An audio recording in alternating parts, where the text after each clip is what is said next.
Ceci est l'histoire du trou noir, que vous pourrez lire en même temps que moi dans votre livre d'images. Vous saurez que le moment est venu de tourner la page, lorsque vous entendrez ce petit signal.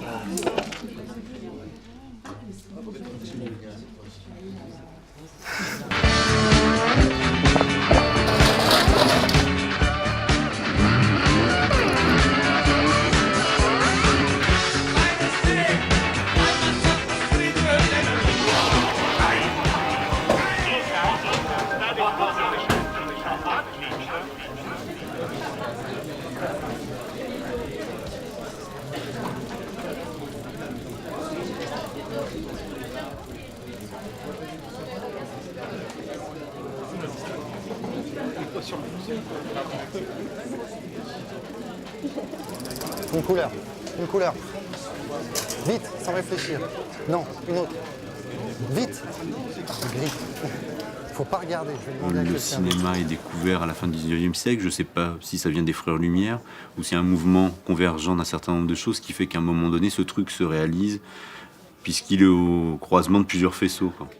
Les colporteurs se promenaient de ville en ville avec des lanternes magiques. Les lanternes magiques, c'était l'ancêtre du projecteur diapo. C'était une boîte avec une lumière, une loupe. Alors, quelqu'un d'autre. Au bar, une couleur. Bravo, excellent choix. Hop, vite. Il n'y a rien dans le truc. Dites-moi quand il n'y a rien dans le truc, sinon on va pas s'en... Merci. Il y en a un qui suit. Hop, la lumière. La lanterne magique, l'ancêtre du projecteur diapo, a été inventée au 2 siècles avant Jésus-Christ en Chine. Mais en Europe, au XVIIIe siècle. Un peu avant même. Le 28 décembre 1895, les Frères Lumière donnent leur première séance publique et payante de cinématographe.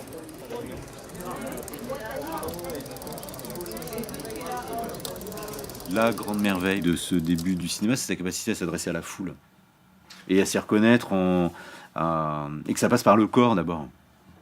Vraiment. Et quelque chose dont on peut, sur lequel on peut jouer.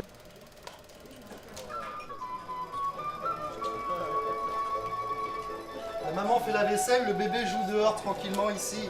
Vous voyez le bébé? Vous entendez le cri de l'aigle qui rôde dans les montagnes. C'est un vrai bébé en plus.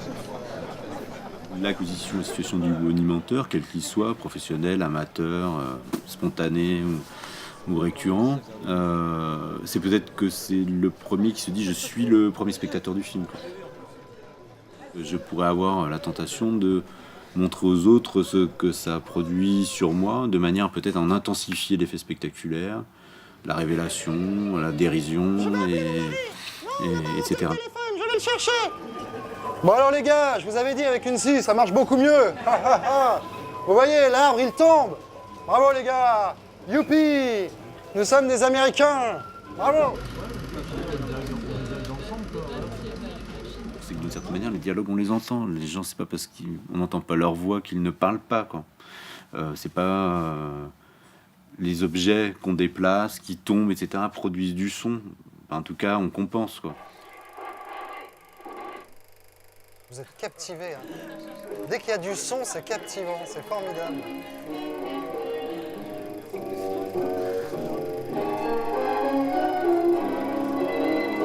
Là, c'est la musique qui fait tout. Ouais, hein, dès que j'arrête, vous me regardez. Hop, ça retourne là-bas. Hop, vers moi. Non mais c'est génial. Le cinéma n'a jamais été muet. Si on utilise une belle expression, il dit cinéma sourd. Je trouve ça pas mal. Mais je pense qu'effectivement, sourd ou muet, le cinéma existe comme ça. Il y a toujours eu du bruit, il y a toujours eu des pianistes, des orchestres, il y a toujours eu quelqu'un pour rajouter du son au film. Le cinéma est devenu muet en 1928 avec l'apparition du sonore.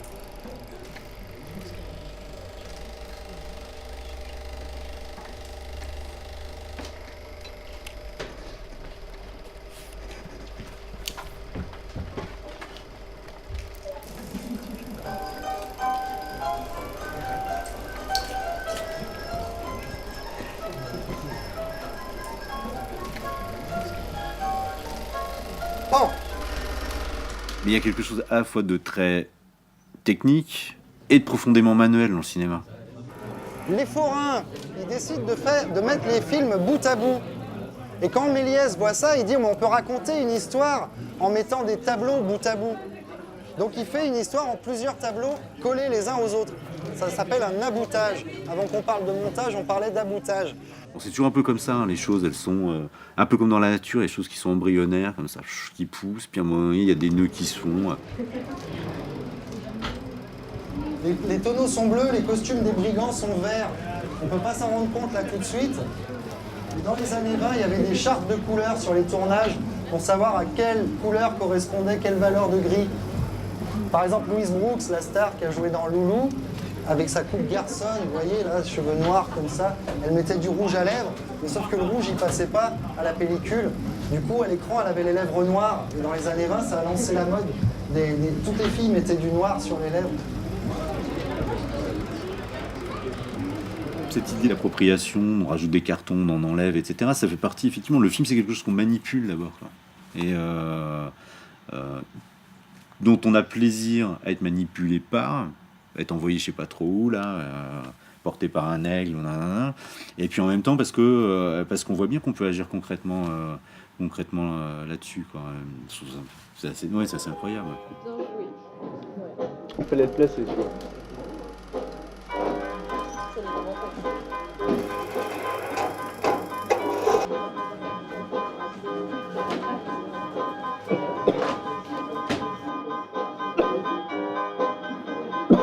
Évidemment, les cinémas n'existaient pas puisqu'on venait d'inventer le cinéma, mais les salles de cinéma n'existaient pas. Donc les films étaient projetés dans les baraques foraines qui se baladaient de ville en ville et aussi comme les Frères Lumière dans les bars. Alors, pardon. Merci. Donc ces endroits où les gens avaient l'habitude de venir pour faire la fête, boire des coups. Il y avait des chanteurs, il y avait des jongleurs, il y avait des artistes de variété, il y avait des entr'actes. Les entr'actes pour que tout le monde puisse aller boire un coup, discuter, se rencontrer. C'était un espace convivial et festif. Je vous propose qu'on se retrouve tous au bar pour un premier entr'acte, pour commencer à festoyer ensemble. Place.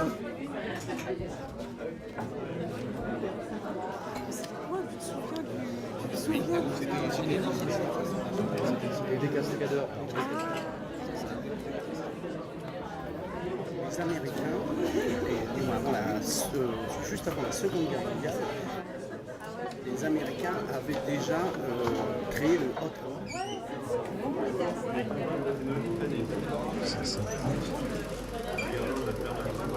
Je profite de ce moment de convivialité et de partage pour vous présenter les Scopitone.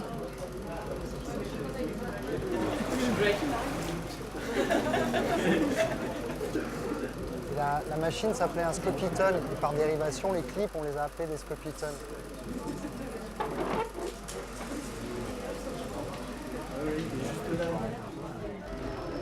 Donc à partir de 1910 jusqu'à la guerre de 14, il y a de moins en moins de gens à côté de l'écran pour raconter l'histoire en même temps. Le cinéma, il avait trouvé son langage autonome, il avait trouvé ses raccords, il avait trouvé son griffisme, le montage alterné. Du coup, on se passait du bonimenteur qui racontait l'histoire à côté. C'était une volonté politique de Charles Pathé. Il a dit, moi, je veux exploiter le cinéma et maîtriser toute la chaîne, depuis le scénario. Il a inventé le scénario. Le scénario, comme disait Godard, a été inventé par des comptables. Sacré Jean-Luc. Alors ce qu'il dit, Godard, quand il raconte ça et qu'il prend l'exemple de Max Sennett, alors c'est à la fois complètement vrai et complètement faux, parce que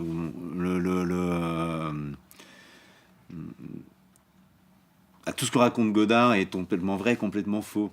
C'est-à-dire que il dit effectivement qu'à un moment donné, on est dans une échelle industrielle dont les choses sont déterminées par des programmes, des répétitions, etc. Et que le premier élément de mesure de ça, comme on est dans une logique industrielle, c'est la façon dont ce truc est amorti du point de vue du commerce.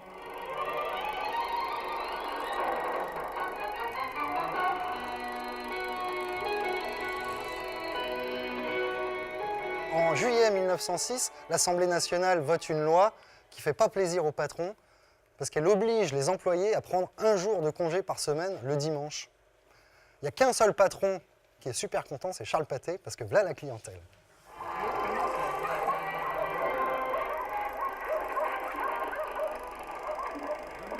chevaux, sergent. Avez-vous déjà eu la... Donc évidemment, Max Sennett, au début, fait un truc, et puis comme ça marche, il en fait un deuxième.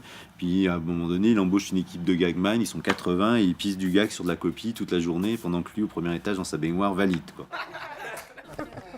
Alors, on s'embourgeoise.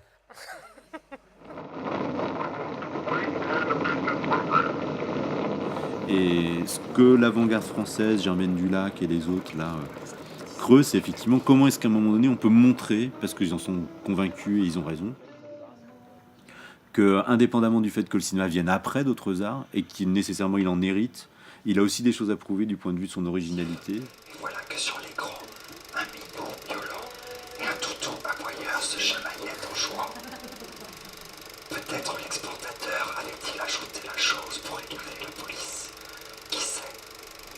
Le film défilait avec un cliquetis monotone et sans musique. Et donc on va travailler là-dessus à sur ce qu'on pourrait appeler le cinégénique ou la cinéplastie ou la cinématique, quoi.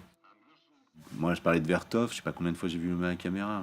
Il y a un nombre, c'est innombrable je pense, 50, 60, 70 fois peut-être. Pourquoi je l'ai vu 70 fois? C'est parce que ce film appelle aussi que j'y revienne, quoi. Mais on n'a pas fini tous les deux. Et qu'être spectateur, c'est peut-être ça. C'est le moment où se rendre compte que ces films réclament quelque chose.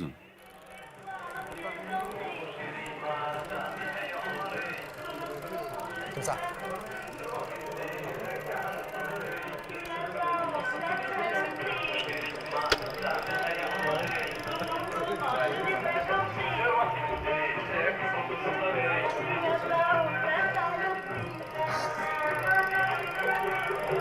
Ouais, bien, bien. Mais être spectateur, c'est vraiment ça, ouais. Je pense que c'est toujours se dire pourquoi j'y vais, d'accepter d'y perdre du temps, beaucoup de temps même, potentiellement, et de se dire que c'est important d'être là, à cet endroit où le film est mis en relation avec un espace, avec des gens autour, et puis surtout, moi ce que j'aimais au cinéma, c'était qu'il y avait des gens à côté, quoi. Vraiment.